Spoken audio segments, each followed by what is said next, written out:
We have 2 points, A and B, which are 150 kilometer apart. Car 1 and 2 travel from A to B. So both are moving from A to B. Car 2 starts when car 1 is 20 kilometer away from A. So it gives him a head start of 20 kilometers.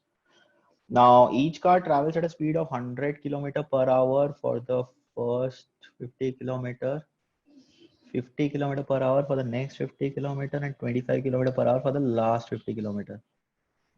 Okay. Distance in kilometer between the car 2 and B where car 1 reaches B. Okay, so when car 1 reaches B, how much behind is car 2? Something like that. Distance between car 2 and B. So let's draw the diagram once. I mean, it's nothing to do with diagram, but then let's do it. It's a good practice any which way. So let's say these are A and B. And let's say I divide the entire segment into 3 parts of 50 kilometers. So this section is of 50 kilometers. This section is of 50 kilometers. And this section is also of 50 kilometers. Now, let's focus on car 1 first. So car 1 will cover these 50 kilometers with a speed of 100 kilometer per hour. So obviously in 30 minutes. So that's 0.5 hours, right? So covers this part in 0.5 hours. This one in 1 hour. And this much in 1.5 hours. So total time taken is 3 hours, right? It's AP here. And it's all pretty obvious. I mean, you just, no, sorry, 1 second, not 1.5 hours in this case, 2 hours. So it's doubling every time, sorry, because this thing, I mean, it doesn't matter actually with the way I'm thinking, it's a little simpler here. But you have 0.5 hours, 1 hour and 2 hours if you want to explicitly calculate this. But the point is how much time is car 1 behind, car 2 behind? Because think about this, I mean, both of the cars are traveling with the same speed for the same block of distance, right? So the total time taken for both the cars will be same. The only thing in consideration is how much distance did the first car travel, or rather how much time did the first car travel when the second car actually started. So let's say this is the point at which car 1 reaches. So this is 20 kilometers from that point when car 2 starts off. Now for the first 50 kilometer, the car 1 is traveling with a speed of 100 kilometer per hour, right? So for in order to travel 20 kilometers, it will take this car 1 by 5 hours. So let me put it in that way only. It's 12 minutes, but let me keep it in that way. So the first car will be 12 minutes ahead of the car 2, right? So when car 1 reaches this point,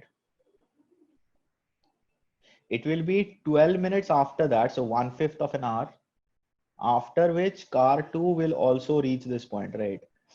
So effectively what we can say is, and 12 minutes is definitely less than this 2 hours, right? Because the last section the car 2 is going to cover is going to be covered in 2 hours. So 1/5 of an hour is definitely, the car 2 is somewhere here. So car 2 is somewhere here when car 1 has reaches this point. So it will take another 1 by 5 hours for the car 2 to reach the destination, because total time traveled by both the cars should be equal. They're having the same speed for the same block of distance. So all you have to do is figure out what is this distance. Car 2 at this stage, I mean, this last segment of 50 kilometers is traveling with a speed of 25 kilometer per hour, right? So in 1/5 of an hour, car 2 will have traveled 5 kilometers.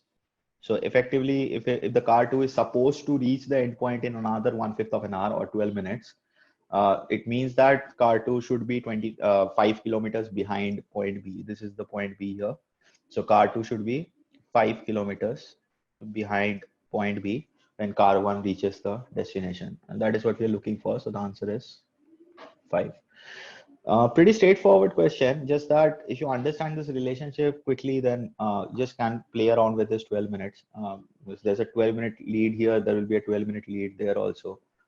No change in speed in terms of blocks of distances. The speeds are changing, but for a particular block of distance, every car is following the same speed, right?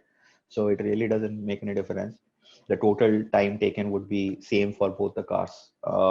So pretty simple question, but then if you understand this relationship quickly, then it becomes easy to solve, faster to solve also. So I would say somewhere in the range of 1 to 1.5 minutes should be ideal time to solve this question. The faster you can understand it, you can actually solve this in 30, 40 seconds as well.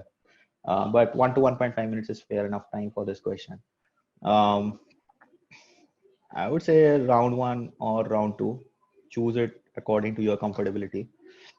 If you are, if you feel that there are a lot of relationship that has to be understood, you can leave it in the first scan.